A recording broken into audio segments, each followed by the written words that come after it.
Welcome to the Savvy Dentist podcast with Dr. Jesse Green, the show where great dentistry meets great business. Listen in each week as we bring you an inspiring person who will share their story, ideas and business techniques to help you create a practice and a life you love. And now introducing your host, Dr. Jesse Green. Hi everyone, Jesse Green here. Welcome back to SavvyDentist.com and to the Savvy Dentist podcast. It's great to have your company for another episode of the show. Now, in this episode, we're diving into a really significant shift that can transform the way you build and grow your practice. For years, traditional practice management has focused on metrics data, which, let's face it, are really important things. But what if it's only part of the picture? What if it's not the complete story? What if there's something else there beyond marketing and sales and team development that can really power the growth of your practice?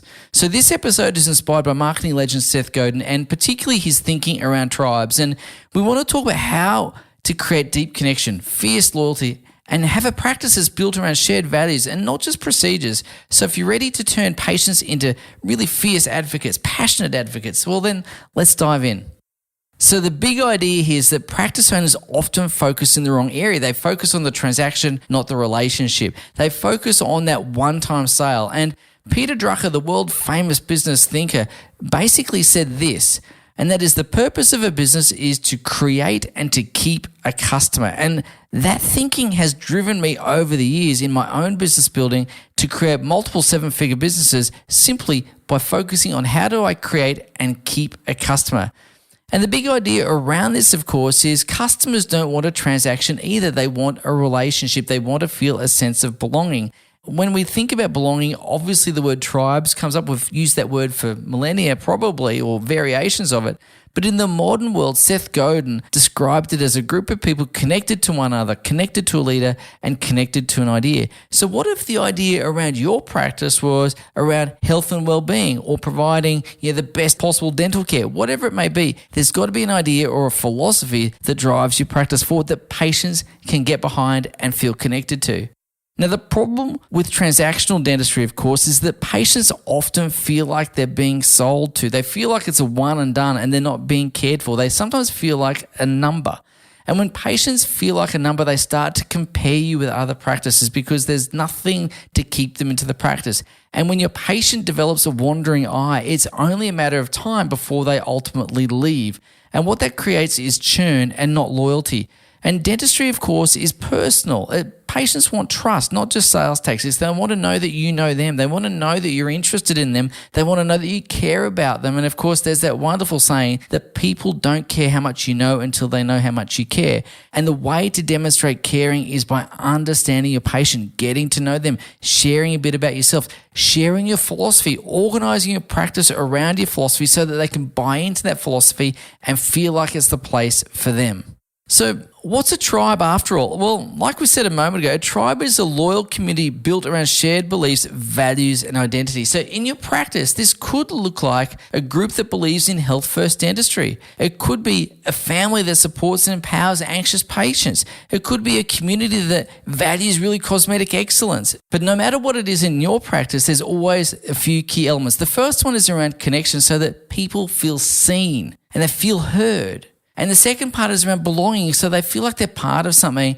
And of course, there's got to be leadership where you lead the vision. You share the vision, you champion the vision, and of course, you embody the vision. So let's get real. What does this really look like in a dental practice? Well, some examples could be a practice with a wellness tribe, which attracts a health-conscious patient. A practice that focuses on treating anxious patients, which really revolves around trust. People trusting you with their innermost fears. And I can tell you, if you can look after anxious patients really well, you're going to have a word of mouth marketing machine like nothing else.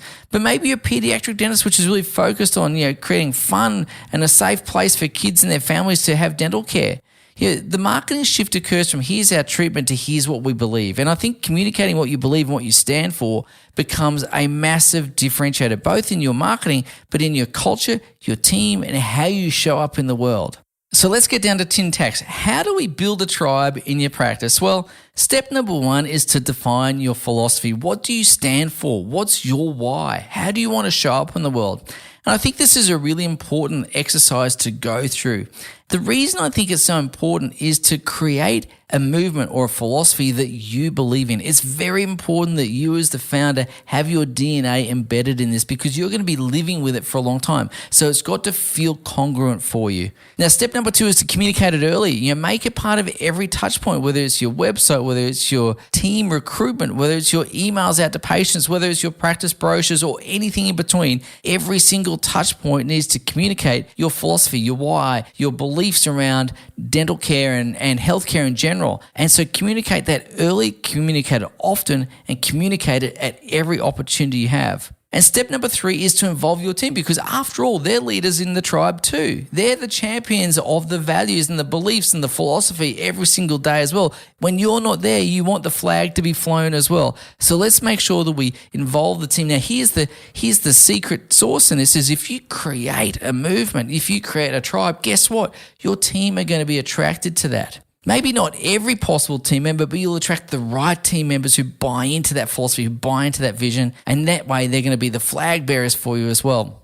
Now, step number 4 is to speak to your tribe. Not everyone in the world is going to be a patient, and that's okay. Remember, good marketing repels as much as it attracts, so it's okay if not everyone wants to be part of your tribe. The idea is not to persuade people to think like you, but to find the people who already do. And that's a secret marketing tip right there. Write that one down. The goal is not to persuade people to think like you, it's to find the people who already do. And so step number 5 then is to create rituals and shared language because this deepens identity. Use language within the tribe, use language with your patients, use language with your team and create those rituals because what we know is when you create those sorts of rituals and language, it creates belonging and that deepens the connection. So here's some final thoughts. Don't build a practice just around treatments. Don't build a practice just around metrics. Don't build it around anything, but build it around people. People are the essence of great business. So tribe building creates deeper relationships. It creates stronger referrals. It creates a more meaningful business. It creates more satisfaction. It creates more profitability. And ultimately, you're going to have a practice that you really love, right? That's the big idea here. So if I was going to give you a couple of action steps, it would be to reflect on your tribe. Start thinking about who you want. What are the values you want to be sharing? What's your philosophy? Maybe start writing a manifesto of your practice. And if you haven't yet captured it, write it down and lead with that in your next team meeting. All of this is designed to build a practice and a life that you love. And that's really important, to build the life that you love. There's no point trying to build someone else's life. That life's already taken. Let's build yours and make sure it's a reflection of you and who you are and what you want from this wonderful thing called life. So thanks for tuning in to another episode of the podcast. It's great to be with you as always, and we look forward to seeing you next week. So until then, take care. Thank you for listening to the Savvy Dentist podcast. For more episodes, go to drjessiegreen.com/savvydentist. And to discover how to build a high-performance dental practice, visit drjessiegreen.com and download the free report.